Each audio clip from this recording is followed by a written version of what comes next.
Welcome to another edition of Green is Good, and we're so honored to have with us today Doug Kramer. He's the president of Kramer Metals. Welcome to Green is Good, Doug. Pleasure. You know, before we get talking about Kramer Metals, your company, can you talk a little bit about Doug Kramer, the journey leading up to Kramer Metals and how you got involved, etc.? Sure.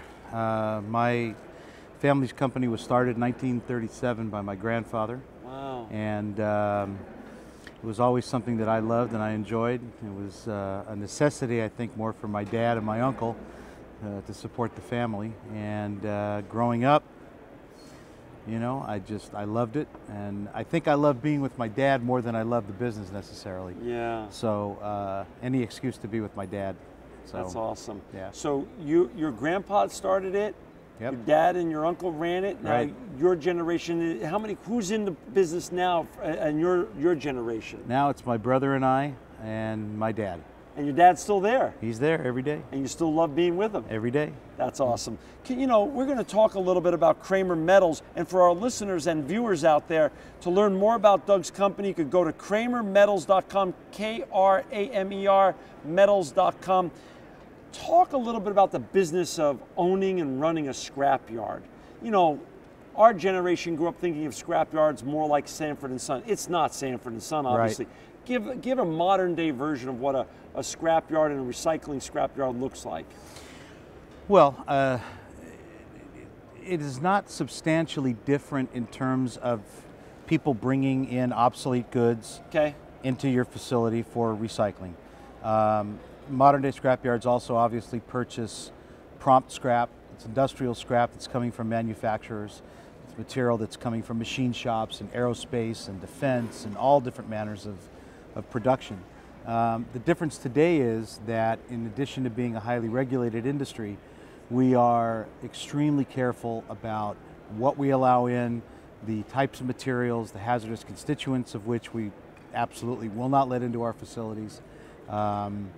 Safety, health, all the things that go into running a modern scrap facility, and obviously having a very strict inbound materials guideline so that you're not bringing in materials that are going to be a problem. It's a lot different than when your grandpa started it, let's just say that. A lot different.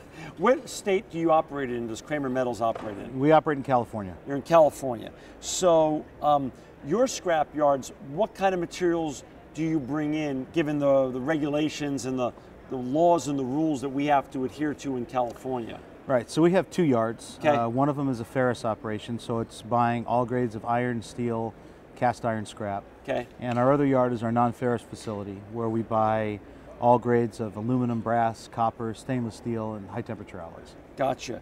And you know, do you put them in shredders? Do you just sort them? How do you handle them once they're on your property? We have a variety of different mechanical operations that we have. We do shred, we shear, we bale, we briquette, we torch, we plasma cut. The only two things that we don't do to metal to prepare them for their final destination is surface conditioning or shot blasting. Gotcha. So other than that, we do it all. Given that you grew up in the business and your grandfather started it, it's a different world economy now from the time your grandfather ran the business with your dad. Now that you and your brother and your dad are there, how does the world economic platform affect what's going on at Kramer Metals now, given the price of oil, steel, gold, silver, and all the commodities which are trading in unprecedented times here in April 2015? What kind of outlook does that give you, and how do you then encourage new products or get into new lines of business to hedge against economic factors that we've all never seen before? It's a good question. I don't know that I necessarily have a good answer for you. It's something that we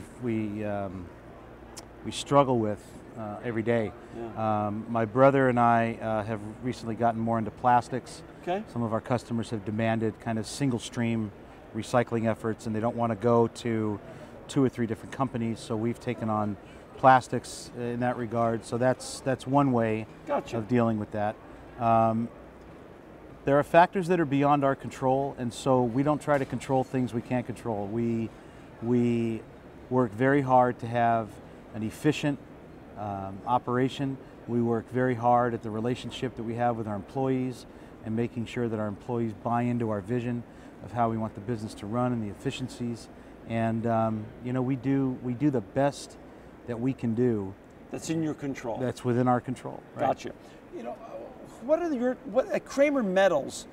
What kind of customers are coming in? Is it industrial customers? Is it the man or woman off the street? What does your customer mix look like? We do have some public business, okay. You know, the man and woman off the street type of thing, but we are primarily an industrial company. We primarily service industry. Gotcha. And what is the life of a day, you know, a day in the life of your employee look like? How many employees do you have, and what does their work schedule look like? So we're about 30 employees now. We're okay. down considerably from where we were. Generally our drivers will get in anytime between 6:30 and 7 in the morning. Trucks are out the door by 7 on their stops. The facility employees are in by 8. They have an 8 to 4:30 day. Trucks are a 7 to 3:30, 4 maybe 4:30, depending upon how busy we are. I mean, you know, they're 6 days a week, 7 days a week. We were doing 6 days a week. Yeah. With the conditions that prevail right now, yeah. We cut out Saturdays. Gotcha. Unless we need to be there. Gotcha. But otherwise, Saturday was actually our large public day. That was the day we were really open primarily for the public. Ah, so. Gotcha. With technology can be both a friend and a foe. How is technology a friend to your company in terms of, to Kramer Metals, in terms of how does it allow you to reduce labor costs and actually be more efficient in terms of how you process your materials? Well, I mean, certainly what you're seeing on this floor today yeah. is a good example of what the efficiencies are of good technology. I mean, yeah. this equipment is incredibly efficient. It's efficient not only in terms of the speed with which it processes scrap, but also in terms of the energy that it consumes. So obviously by using mechanical means of preparing material, and the more mechanical processing we can do, the faster and more efficiently we can handle and process our scrap. But it takes people to do what we do. So to think that we can't do it without having good employees who can manage that flow and understand what they're putting into those machines, who can identify upgrades and downgrades, you know, that's kidding yourself. So we rely upon the technology on the machinery side. We rely upon technology in terms of information management. Obviously, the more information we can get, the better. The more of the right information we can get, the better, I should really say, because it's just, you know, there's more information than you can handle anyways. But speaking of right information, we talked a little bit about, a couple minutes ago, we mentioned the headwinds that come from the globalization of the industry and things that are out of your control and your colleagues' control and the industry's control in terms of the prices of oil, the price of energy, and the steel right now. How is that, though, the globalization, a friend of Kramer Metals in terms of giving you more opportunity to sell? And since there's emerging economies in China and India, and even though maybe they're taking a little dip and rest right now, they're sure to come back at some point. How is that a friend to Kramer Metals for the long term? Well, certainly we're located on the Pacific coast. Right. So being on the coast and being proximal to the ports in Los Angeles, you know, is a natural in terms of taking advantage of the Asian markets. Right. Our business and our philosophy, however, is heavily weighted towards supporting U.S. industry.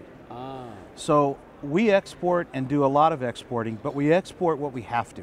I got you. We don't export things that we can otherwise sell into the domestic market. I think it's extremely important to protect and to support U.S. domestic producers of metal. And the only way that I can really do that is to practice what I preach.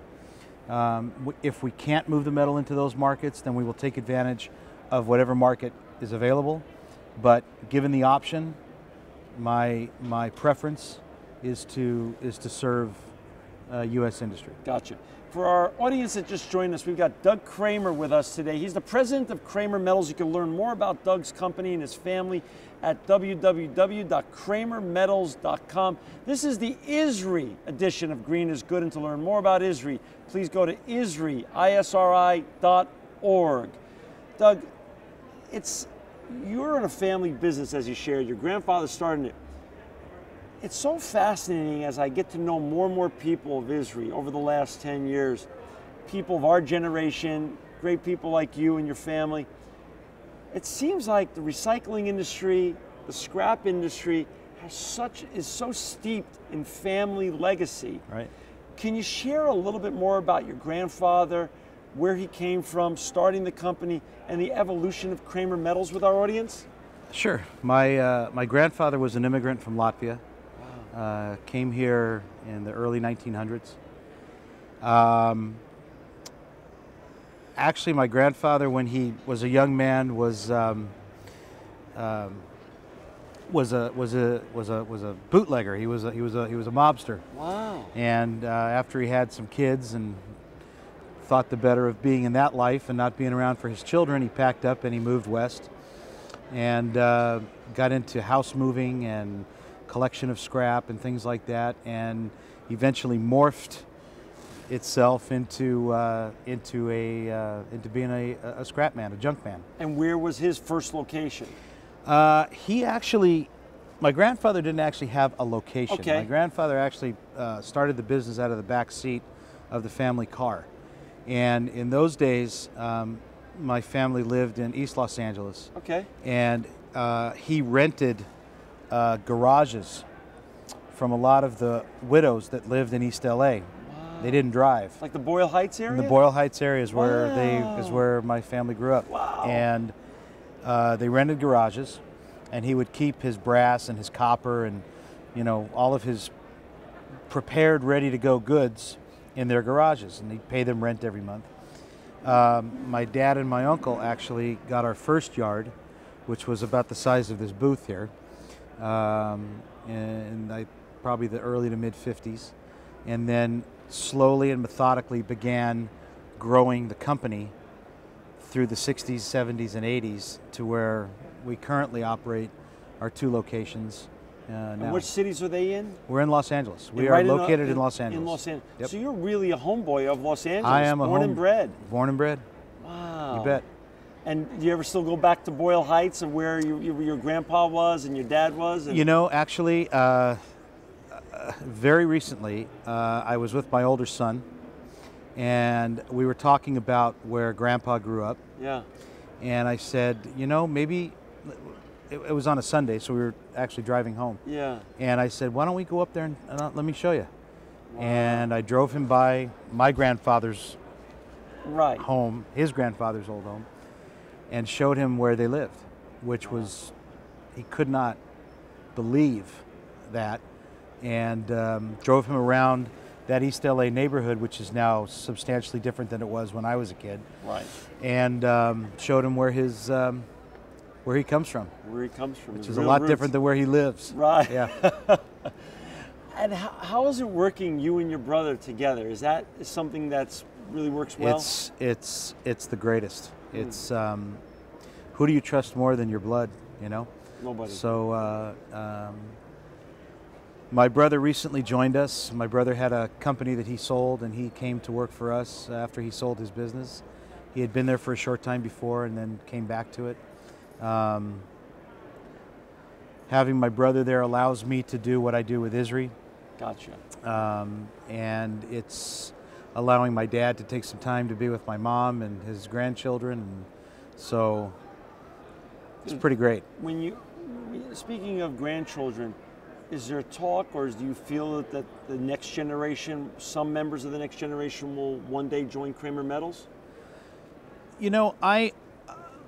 I guess my feeling about that is really the same as my dad's. Okay. I would never push it on them, and I'm not interested in pushing it on them. Gotcha. They love to come down. They love to be around it. They are comfortable and familiar, and they're right at home in the scrap yards. I mean, they've Probably grown. like you. They've grown up there like I did, for sure. My feeling is that I will work really hard and my brother will work hard to build it for them. And at the point at which they don't want it, there's no ego attached to it. Right. You know, we'll do whatever we have to do, but it's their choice. That's right. If they love it and they want it, it's theirs. You said just a couple minutes ago that your brother's involvement allows you more latitude to be involved with ISRI. And we're here at the annual ISRI convention here in Vancouver. The first time it's ever been in Vancouver, British Columbia. That's right. You're wearing a beautiful, on your lapel, you're wearing a beautiful button. Our audience probably can't see it, but it says charter member. Can you explain what charter member what membership you have with ISRI and what your leadership position is at ISRI and why ISRI is important to you and Sure. Kramer Metals and other great companies like Kramer Metals? Sure. I am currently the national chairman of ISRI. I am serving in finishing my first year as chairman. I'll have one more year to go. We are charter members of an initiative that we launched under Jerry Sims, which has, fortunately for me, I get to launch what Jerry started, right. Which is the Circle of Safety Excellence. And it is a group that has decided that safety is the #1 core value of their business, and that their employees, customers, and the public that surround their yards, that their safety is the most important thing every single day, every hour that they operate. That's great. And we've agreed to share information about incidences, injuries, occurrences, safe practices, best management techniques, for the purpose of benchmarking ourselves against not only the other ISRI members, but against the entire industry. It is my goal, it is our goal as ISRI to be one of the safest industries in the United States, and we're gonna get there. And it's all about safety first. Safety first. You know, you're halfway through your term, and I know you're busy, and we got to get you out of here in a second or so. Doug, what do you foresee for your second half of your term, and what do you foresee? Give us a little visibility on the next 10 years for ISRI. Well, you know, the next year of my term there's a lot to do still. There's a lot left to do. I'm extremely fortunate. Mark Lewin, who is next in line, he's the chair-elect now. Fortunately, Mark and I are good friends and have been for a long time. And Mark shares a lot of my vision and a lot of the feelings that I have about a lot of different topics when it comes to ISRI and the direction ISRI should go. And we are working hard to strategically plan and to embark on some real strategic planning going forward for the association. You know, my plan is to get to where I want to be as far as members participating in safety, for ISRI to continue to be the voice of the recycling industry in this country and globally, and to position this trade association and to leave it better than how I found it, really. That's awesome. As far as the future for ISRI is concerned, future for ISRI I think is very bright. ISRI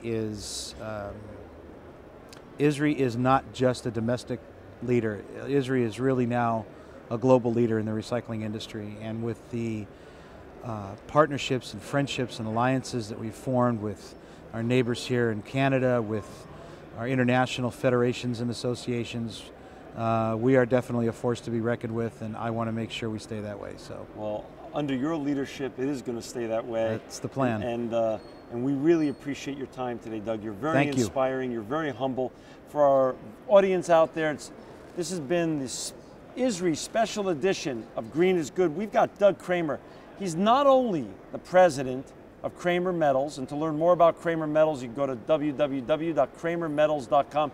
He's also the national chairman of ISRI, and this is the special edition of ISRI. Doug, you are definitely leaving this organization better than you found it, and you're making the world a better place. And for that, we say thank you. Thank you. And you're truly living proof. Thank you. That green is good. Thank you. Thanks so much. Thanks for being with us today. My pleasure. Stay tuned for another episode of Green is Good coming up.